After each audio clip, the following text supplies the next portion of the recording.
Hello, my name is Rose and I do a lot of stuff. I'm a writer and an artist, and here on this channel I normally talk about finding and sustaining a creative routine that works for you, how to do that, what some of the perils and pitfalls along the way might be. But today we're getting a little personal and we're talking about my chronic pain and my experience with it as a creator. I'm a little bit nervous, but there are three big reasons why I wanted to make this video. First of all, I think chronic pain remains a somewhat taboo subject. In my experience in the past, I've found it personally very hard to discuss. And I've also noticed that some people aren't quite receptive to these conversations. I don't know if it has something to do with like a psychological reckoning with the fragility of the human body. I'm not sure, but it seems to make people very uncomfortable when they find out that somebody has been in a lot of pain and for a very long time. But I do like being able to use my voice when I can, when I have the energy and the ability to raise awareness about these things. Second, I wanted to make this video as a sort of benchmark. This will be describing how I feel at this particular moment in time. It's definitely my experiences. I don't pretend to speak for everyone who experiences chronic pain or chronic illness. There's a huge variety of voices there. To be honest, I'm quite new to the chronic illness community as well. So that is the perspective I'm coming from. Also, I probably won't feel how I describe in this video forever. My thoughts and my feelings are constantly shifting as I continue to go through this experience. This video is something I want to be able to point to and look back upon as a specific moment in this chronic pain journey and as part of my creative career.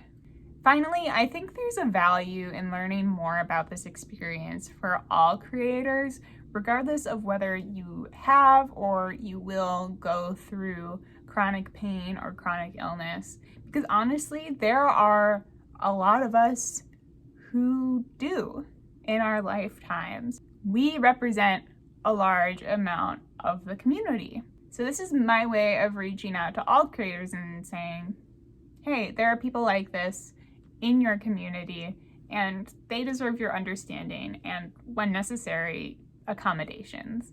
There are also some situations or challenges that are relatively more common in a life with chronic pain that may show up in the lives of able-bodied creators in a related but different way. And if you feel like you're in that kind of position, you may have something to learn from my story here. Plus, at the end of this video, I'll be leaving you with a tip, which is the number one thing I have learned from this chronic pain experience.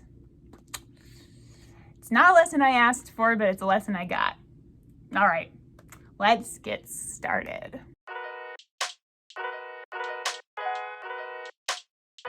So who am I? What's going on with me? I have been a person with joint problems since at least adolescence. It's been a very, very long time, but it's only been recently that I really understood how abnormal this was, that I really understood that there was an issue going on with me. By recently, I'm talking like the past 2 years. I'm 24 years old right now, and I started having some issues in my final year of college that were very, very difficult to manage. It's really to the point where at times it's unbearable and I struggle to function. To go into just a little bit more detail, I have chronic pain. Chronic pain has a couple of different definitions depending on who you ask, but as I'm sure you know, the word chronic means long-term. The specific period of time that will qualify you is the part that's a little bit different sometimes. Some people say longer than 12 weeks. A lot of times I hear longer than 6 months, and this is the type of pain that isn't responding to like normal kinds of treatment. A lot of times it is precipitated by an injury I do not believe that was the case in my situation. Do not recall any major injuries. My pain at this point is pretty widespread, but it's mostly in my back and my hips and some regions of my abdomen. The kind of pain where it hurts to sit down, but it also hurts to stand up and be too active. It's also likely that I have a condition secondary to this chronic pain where my nervous system has become extra sensitized and actually is at this point more inclined to reproduce pain. This can have different formal diagnoses like chronic pain syndrome, fibromyalgia in some cases. We'll get to this in a moment, but I am undiagnosed, which means I do not know, or no doctor has thoroughly determined the underlying cause of my pain. I also have chronic fatigue. I'm tired all the time. I wake up tired. Rest is not really restorative. And I have widespread muscle weakness. I'm very fragile, bruise easily. I have some miscellaneous skin issues. There's a lot of stuff going on here. Being undiagnosed is a very particular and stressful situation oftentimes. I know for sure it was very stressful for me. I've been to very, very many doctors, all of whom have tried pretty hard to figure me out. The ones who didn't try so much, I'm no longer seeing, which was a stressful experience of its own. All this to say, this is what I'm living with. It's a state of extreme uncertainty at times. It's very, very time consuming. For me, it's like essentially having a part-time job due to all of the responsibilities I have with scheduling appointments, going to them, picking up prescriptions, going to physical therapy, performing exercises, all of that.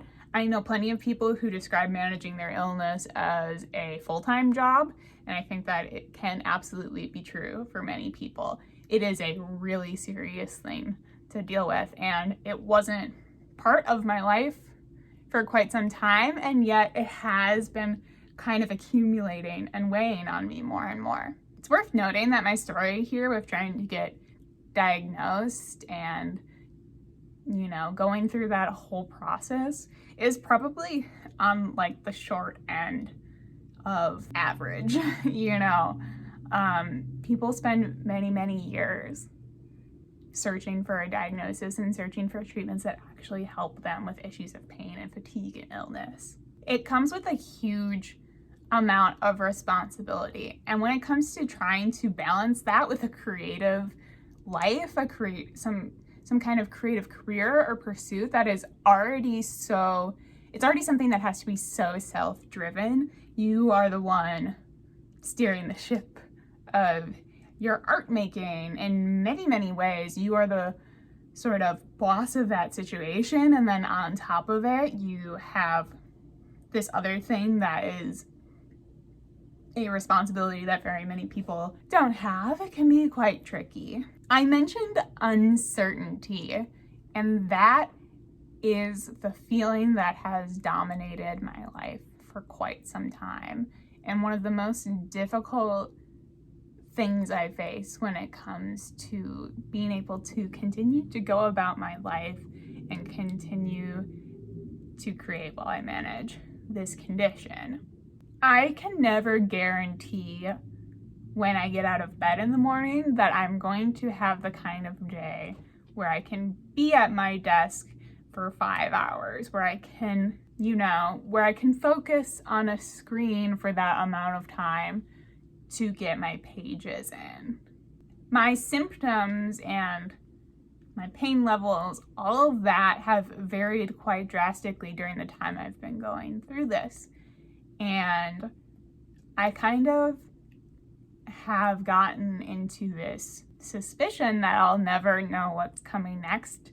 I'll never know what's about to hit me, which is a very scary feeling. It's very much like I am exposed and vulnerable at all times. And that kind of state of heightened suspicion or heightened awareness about just how volatile my own body can be is not a very easy space to create from, in my experience. I think a lot of us creators need to have a sense of security to really be able to thrive. And chronic pain is something that can really take that away from you. It hurts, you know? It hurts really bad, and it can sometimes feel like that hurt is just spreading out into every area of your life, and you don't know when it's going to get better. Sometimes it does feel better, but it's completely random and you don't know what to attribute it to. And you're juggling all these, little hints and pieces of evidence like some kind of detective. You've got your, pinboard of every weird thing your body has ever done, and you're trying to get to a place where you can actually function and maybe even get to a place where you know what this condition is. It's hard. I'm getting weirdly nervous but also emotional about sharing this. I don't find it easy to create from a space of fear, and this condition has been a source of a lot of fear in my life, a lot of fear for the future. What I normally enjoy when I'm creating is an excitement about the future and an excitement about possibility. But it kind of feels like some of those possibilities are closed off when you're going through something like this. At the same time, better days do come around sort of here and there, and it can be hard to say, yes, I accept that, and I accept that my body is I'm able to make more art today. I truly believe that. I trust that I won't be overextending myself. Very, very difficult. Something I've spent a lot of time in therapy talking about. All of us to some degree face a lot of uncertainty. Creative careers in particular don't have a roadmap. I also face uncertainty because I don't know how long it will be before something I've written is on a shelf, or how many rejections I'll face along the way.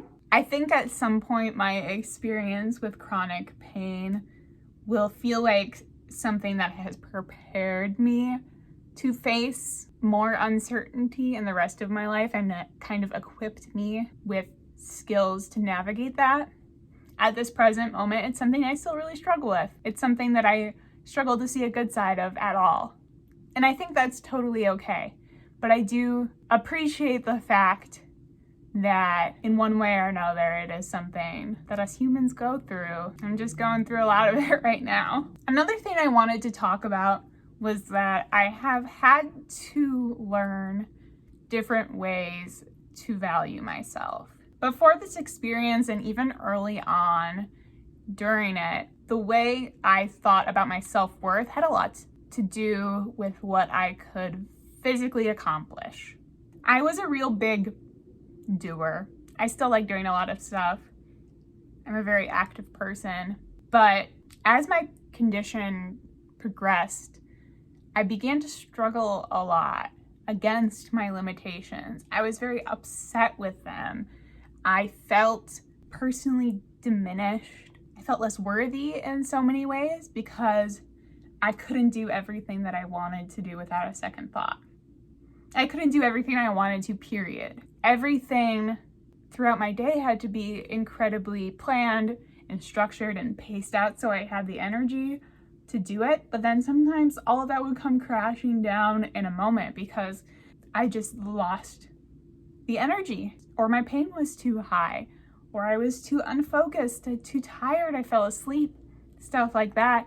That particular type of failure in my head was so difficult for my self-worth. It made me feel unproductive. It made me feel like I could never keep up in a workplace. It made me feel like I was always going to be unfit in some way for earning a living, which is a whole other thing. The way these values are tied up in capitalism and finances and all of that is a whole different story that maybe I'll talk about sometime. But since since having those moments of intense struggle, consternation, whatever, I have slowly learned that there's more to me than my work. I think that's the simplest way of saying it. A single day, a week, a month does not define who I am as an artist or as a writer. Even if I never made something good ever again, like, I would still be a worthy person. That's something I try to tell myself a lot. Whew. It is still really hard. It's hard most days, but I'm moving more and more into this neutral attitude toward my work. If I get my pages in for the day, it's neither like, super, super good nor super, super bad. It's just something that I did and that I am interested in doing again and again and again until I have a book. That more neutral attitude has kind of prevented me from being trapped in like that shame and guilt cycle about who I am as a person now with this chronic illness, and it has freed up more space for me to be creatively experimental, playful, actually able to do any kind of art making whatsoever. I think that's a practice that would be beneficial for all creators to begin to develop, because we are all people outside of our work. Here's another tricky thing that I've come across during this whole experience. I've had to learn when to say no. I've had to learn how to develop that boundary. Okay, one thing that kind of bugs me when you are starting out as a creative is that piece of advice that you get, which is say yes to every opportunity. I don't know, I just think it's kind of bogus in general, but it was definitely something I had internalized before all of this had happened to me. I thought that the road to being a successful creator was paved with all these mini little opportunities where I just was extremely, extremely accommodating and said yes to everything. Not every opportunity is super useful for everyone. I actually think some opportunities that people accept while having this particular advice in their head are somewhat predatory opportunities.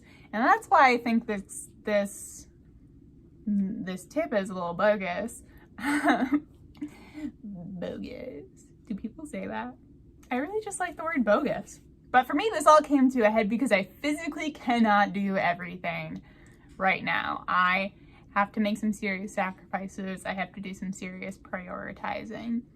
And I even have to do this when the opportunities are ones that I present myself, It's not just other people who are presenting me with these ideas. It's me. I have to understand where to draw the line with myself so that I don't push myself too far and make myself feel even worse. It sounds smart to me. It sounds logical to me when I say all these things, but the actual practice of doing less instead of doing more has been so difficult for me. I oftentimes feel a lot of guilt for doing nothing. I feel guilt for just my restorative time when there was perhaps a different piece I could be working on during that time, or I could be engaging with other artists or whatever. It continues to be very hard for me to value that rest and protect it by saying no to things. But it's so, so important. Learning how to set those creative boundaries, I'm already seeing it help me develop my own voice, my own confidence, my own opinions and things. I think it is extremely, extremely beneficial. Highly recommend. Definitely something my therapist has also helped me with. This is just like a giant ad for therapy right now. If you've ever felt this way, if you've ever felt behind because it's impossible for you to say yes to everything, or if you've ever felt guilty for saying no, I hear you.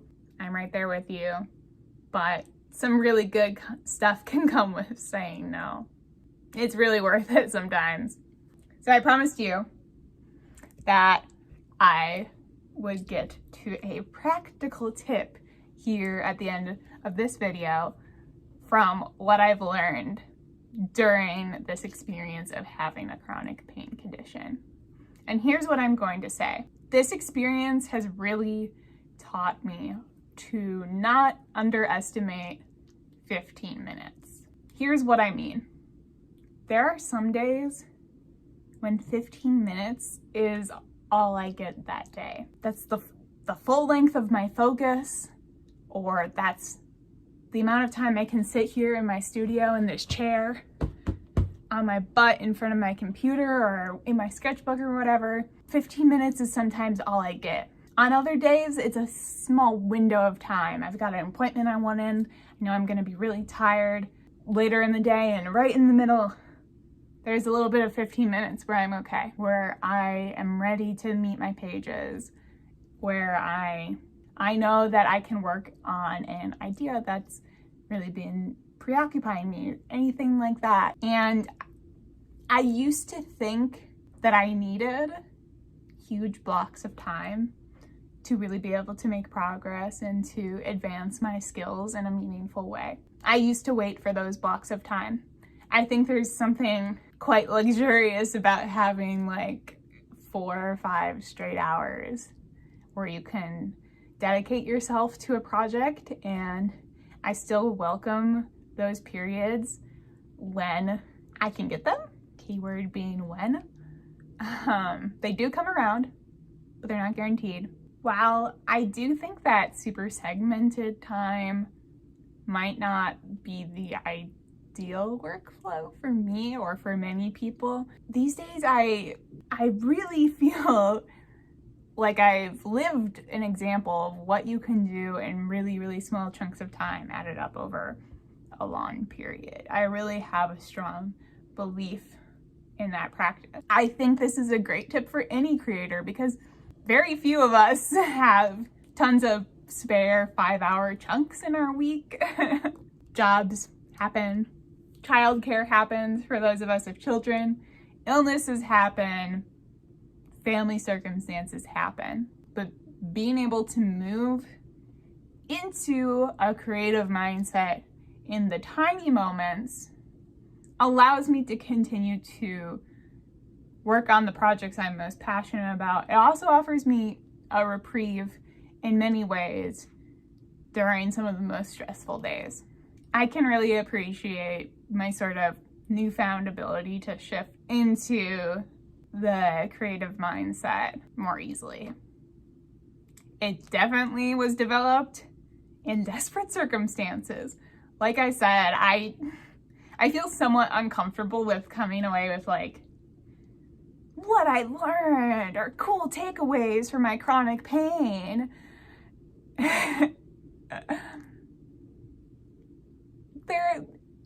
It's not a cool thing, you know, but it is still an experience that I am going through while I am developing my craft, while I'm changing as a person, and it's intersecting all of these things in a really particular way. Wow. That was a lot of vulnerability for me. Okay. I've thought about this video for so long, but I didn't feel like the actual experience of filming it would feel this way for me. I know I'm smiling a lot. I'm told that I do that when I'm uncomfortable or in pain.